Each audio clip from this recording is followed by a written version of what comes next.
નમસ્તે મિત્રો, આજે ઘણા દિવસો પછી આપને મળું છું કેમ કે મારો નવી ઓફિસ ખોલવાનું હતું, એનું કામ ચાલતું હતું. અત્યારે ઓફિસ પણ ખોલીને લગભગ 1 મહિના થઈ ગયા છે. તો આપ સર્વને ફરી એકવાર મળવામાં ખૂબ આનંદ અનુભવું છું. મિત્રો, આજે ઘણા બધા મિત્રો મને પૂછે છે કે મારે ફૂડ રજિસ્ટ્રેશન મારે કરવી છે. તો મેં કીધું કે આ વિડીયો દ્વારા આપ સર્વને હું માહિતી આપી દઉં. કેટલાકને એવું લાગતું હતું કે આ બહુ મોટી વસ્તુ છે, ઘણા બધા દિવસો થશે અને ખૂબ ખર્ચો થશે. આ બહુ નાની ખર્ચા, બહુ ઓછા ખર્ચામાં તમારે આ સામાન્ય વસ્તુ, આ લાયસન્સ મેળવવાની પદ્ધતિ છે.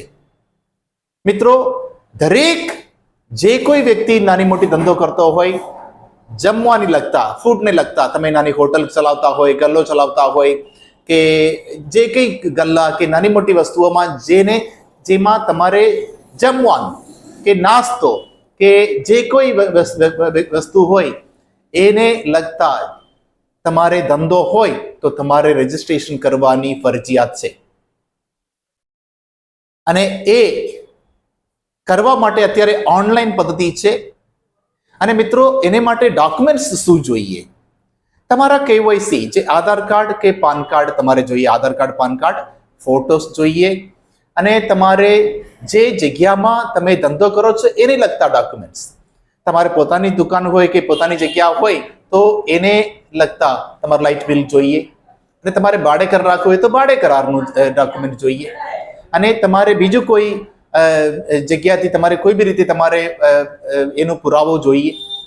અને પછી સાથે સાથે તમારે એ કેટલા માણસો કામ કરે છે, તમારો ટર્નઓવર કેટલા છે. ખાસ કરીને 1 રૂપિયાથી 12 લાખ સુધી એક વર્ષમાં તમારો ટર્નઓવર થતું હોય, એક વર્ષમાં તમારો વ્યવસાય થતો હોય, 12 લાખ સુધીનું એક સામાન્ય આટલા ડોક્યુમેન્ટ્સથી તમારું રજીસ્ટ્રેશન થઈ શકે. એ રજીસ્ટ્રેશન જરૂર છે. 12 લાખ ઉપરના જે કંઈ કરવાનું હોય એને માટે લાયસન્સ લેવાની જરૂર છે, 12 લાખથી 20 કરોડ સુધી.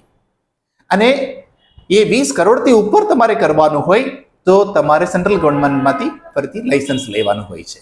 તો આ સામાન્ય વસ્તુ છે મિત્રો, અને કદાચ નાની મોટી ધંધો કરતો હોય તો તમારે આ કરી લેવું સારું, જેથી કરીને તમારે એ સેફટી રહેશે અને તમારા ગ્રાહકોને માટે પણ સેફટી રહેશે, અને કોઈ બી મુશ્કેલી નહીં નડે એ તમે આમાં સાચવી શકો છો. God bless you, all the best.